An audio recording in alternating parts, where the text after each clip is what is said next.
Chicago hasta la muerte.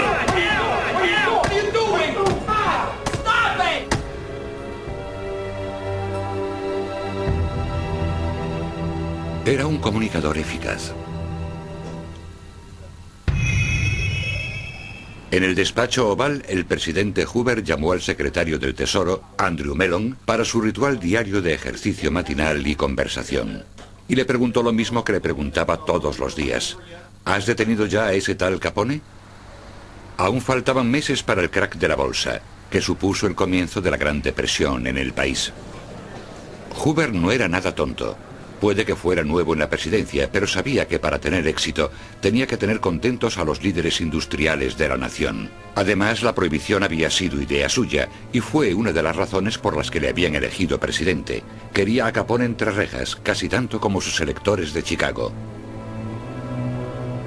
El secretario del Tesoro, Mellon, había ideado un plan de ataque sobre dos flancos. Había enviado a Chicago a dos grupos de agentes del Tesoro. Ambos grupos entrarían en contacto con los 6 misteriosos cuando llegaran a la ciudad. Para entonces, los 6 tenían $1 millón en su fondo de lucha contra el crimen, que estaría a disposición de los agentes cuando les hiciera falta. Elliot Ness y sus intocables perseguían a Capone por violar la prohibición. Mientras Ness acaparaba los titulares de los periódicos, el otro grupo de agentes trabajará en secreto para infiltrarse en la banda de Capone e intentarán sacar información a los propios hombres de Capone sobre su forma de llevar el negocio. El agente especial Frank Wilson será el encargado de clasificar la información y las pruebas.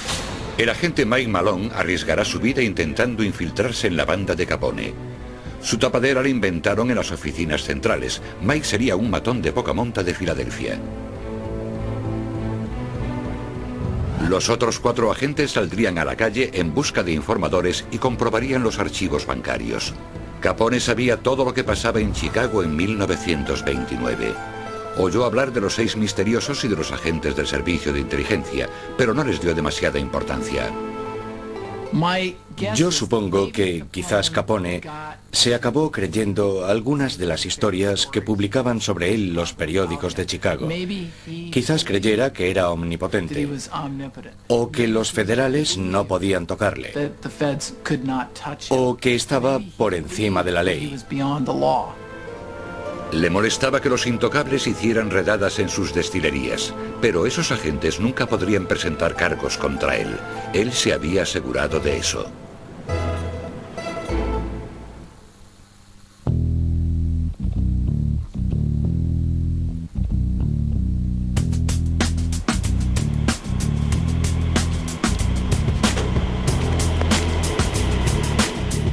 Sin duda, Al Capone suponía una amenaza para la sociedad. Era un despiadado asesino que desató una ola de crímenes sin precedentes en Chicago y dio a la ciudad una reputación de la que aún no se ha librado hoy en día.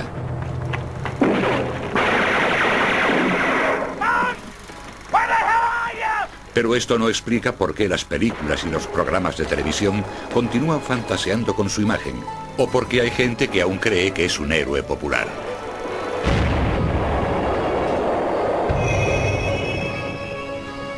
Llegó a Chicago procedente de Brooklyn en 1924, siguiendo a su mentor, y se convirtió en el jefe de la mafia más joven de la historia. Ya tenía una cicatriz en su mejilla izquierda procedente de una pelea a navajazos que le daría el mote de cara cortada para el resto de su vida. A medida que iba ascendiendo en los escalafones criminales, se dio cuenta de que tenía una habilidad especial para los negocios. Parecía estar hecho de la misma pasta que otros presidentes de empresas, excepto por una cosa: su forma de despedir a los traidores o de tratar a la competencia provenía de la parte más oscura de su alma, una que solo conocen los asesinos. La lealtad a Capone era el único seguro de vida que tenía su gente. Los que se arriesgaban a ser sus enemigos no tenían ninguna posibilidad de seguir con vida. Sus crímenes eran fríos y despiadados. En 7 años fue el responsable de más de 300 asesinatos de Lampa. Pero Capone no se veía a sí mismo como un criminal. Creía que era lo bastante listo y carismático como para ser popular. La gente lo trataba como a un famoso. No se comportaba como un asesino. Si no hubiera sido por la matanza del día de San Valentín, las cosas en Chicago habrían seguido así durante mucho tiempo.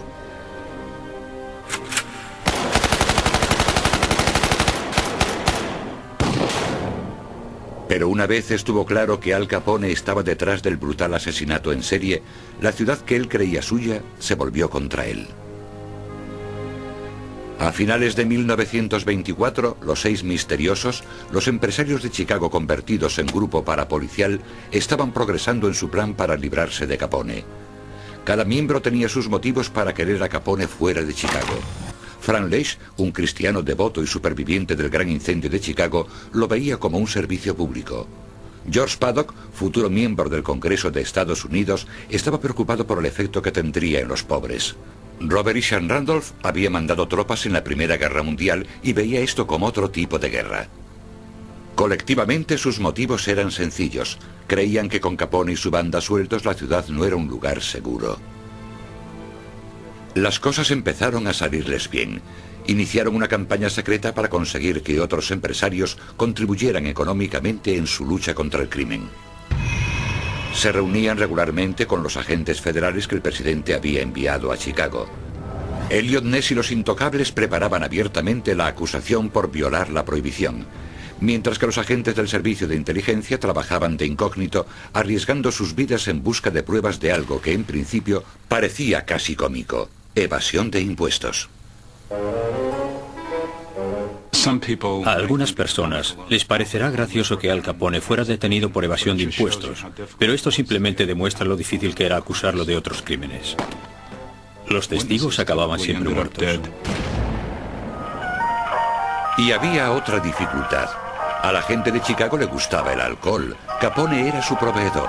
No tenían ganas de que lo detuvieran.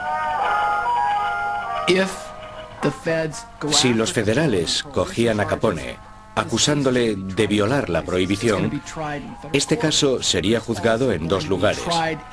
Sería juzgado en los tribunales, pero también sería sometido a un juicio público.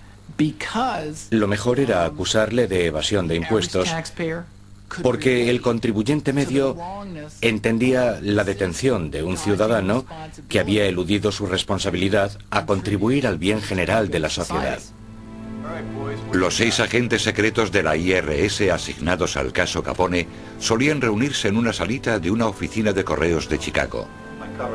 No eran hombres comunes y corrientes.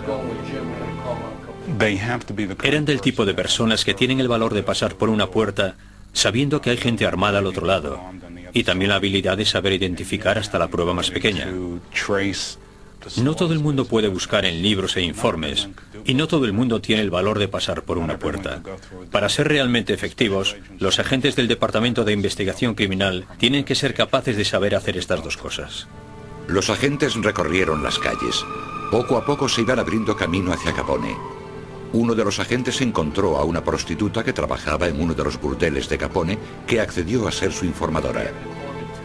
Frank Wilson, el jefe de la investigación, tenía a otro, el dueño de un circuito de carreras con Capone. Se llamaba Eddie O'Hare. Arriesgando su vida, O'Hare jugó en ambos bandos. Eddie O'Hare había estado trabajando en Chicago con la mafia de Capone durante años, y entonces colaboró por motivos personales.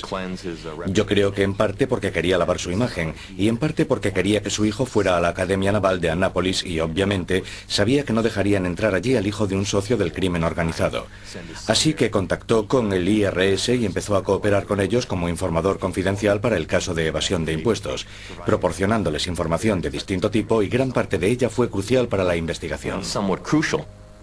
El agente Mike Malone eligió el trabajo más arriesgado de todos, porque si lo pillaban sería asesinado. Se alojó en el Hotel Lexington, la oficina central de Capone, y con el dinero de los 6 misteriosos empezó a hacerse amigo de la banda. Una noche la banda invitó a Malone a una de las fiestas de Al. Malone estaba preocupado. Había oído lo que Capone le había hecho a los traidores en una de sus fiestas. Y se había descubierto quién era Malone. Decidió esconder una pistola en su cinturón por si acaso.